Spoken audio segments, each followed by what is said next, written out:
welcome back to Weebies, the channel of the Windows, where my Bandicam is lagging, so I don't know how long you hear me going woo for. And also, we're going to be playing Undercards.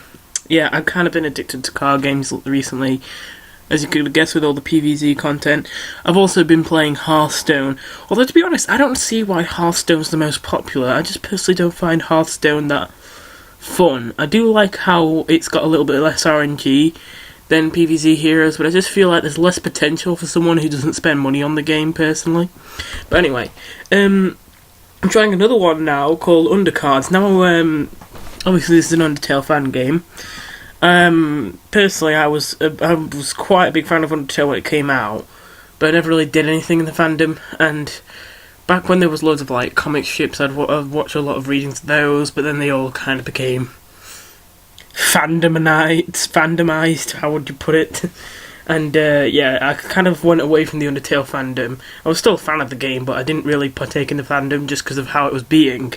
But actually recently I feel like it's, well, not even recently, about for the past month or maybe even couple of months, it seems to be making a comeback with some actually pretty good fan games, and just generally much better content than in past months and all that.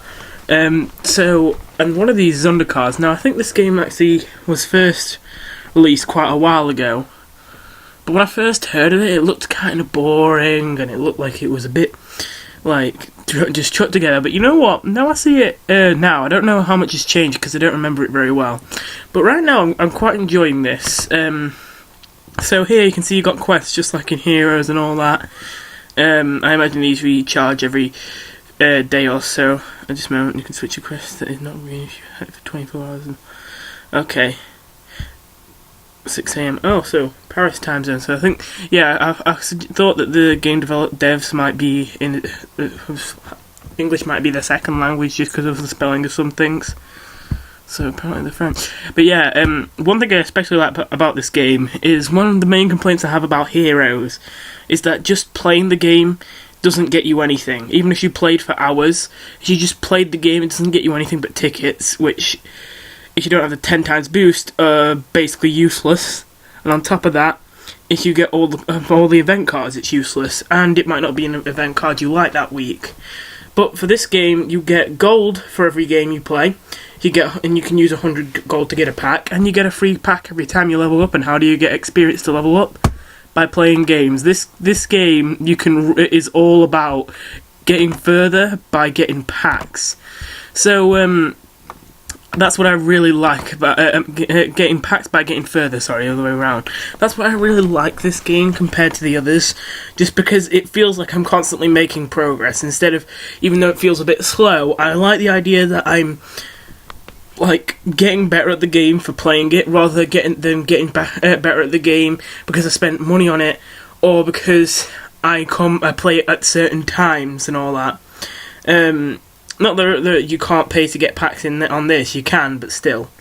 You can actually play as the souls, those are basically like the heroes in this game. I've got a kindness deck right here. I wouldn't be playing kindness. Some people think it's quite a few people seem to like kindness. I think that at least with the cards I have right now, they're not going to be very useful. Though maybe in future they'll be quite a good class. All of them have a special effect, and also kindness, as you might have guessed, can only use green cards. So this green card over here that you can see in the background, heal, can only be used by kindness. So anyway, at the end of your turn, restore 2 HP to you and 1 HP to all your monsters. I like the idea of this, but find, at least at this early game point I'm at, because it's kind of harder to do enough damage to kill someone, I like to go for a more glass cannon kind of deck. So healing monsters isn't exactly too powerful, but still, kindness effect seems quite good. So, and I've got to win 2 games with kindness for one of my quests, so I'm going to be doing that. Determination, I haven't played a Determination yet. It's the one that most people seem to play as first, and I don't blame it. This one, its ability seems actually really good. The only thing is that I don't think there's anything else about Determination that attracts me to it. That's the only problem. So Determination basically has an extra life. When he's supposed to die, he heals 20 health, which 30 is the maximum. So it's basically almost get back to full health, which is amazing, I think. Then there's patience. Right now, at least with the cards I have, I think patience is the best, but I'm trying not to use them because patience players are so annoying. They're basically kind of like freeze decks, but they're not as bad as Heroes freeze decks because there aren't any snowdrop kind of cards in this game, at least not any that I know of, and if there are, you have to get them from packs, so not every noob's going to have it. Patience ability is amazing. Paralysing is basically like freezing in this game, it does the same thing. At the start of your turn, deal 1 damage to all paralysed enemy monsters. If there are none, paralyse a random enemy monster. That is a free freeze every turn, unless you're already freezing people. In that case, it's free damage, which I think is amazing. So yeah, then there's Bravery. This was the one that I predicted would be the best when I heard about the game, but didn't actually play it. So, simply because this ability sounds amazing for zoo decks. At the start of your turn, draw cards until you have 4 cards in your hand. That is good in terms of zoo decks, because the whole problem with zoo decks is that you run out of cards way too fast. Otherwise, they'd be amazing. So the fact that you can have 4 cards at the very least to play every turn seems just amazing with Bravery. Though, from what I've seen, it's seldom useful. At least at this point. I think if you had a zoo deck, like with the real cards to build, to kind of make a zoo deck, then it would be very, very good. But as of right now, you know, start the game, don't have all the cards and all that. Then there's Integrity. Integrity is the only one I haven't played yet, but I did get this card from a pack, which I like the sound of, so I might give him a go soon. It's kind of surprising to me. I'm surprising myself that by not playing Integrity, but I don't know, I feel like the rewards are too slow, because the thing is, Integrity is basically the economy. It's this game's version of Solar or Brainy from Heroes. Their ability is, well, I think it's a bit weirdly put. Again, I think this was their second language, but I think what it's basically saying is that you get 1 extra gold for every 5 gold you spend, which seems really, really good. Although the gold in this game is a bit different than mana crystals in Hearthstone and Sun and Brains in Heroes. In this game, it carries over turns,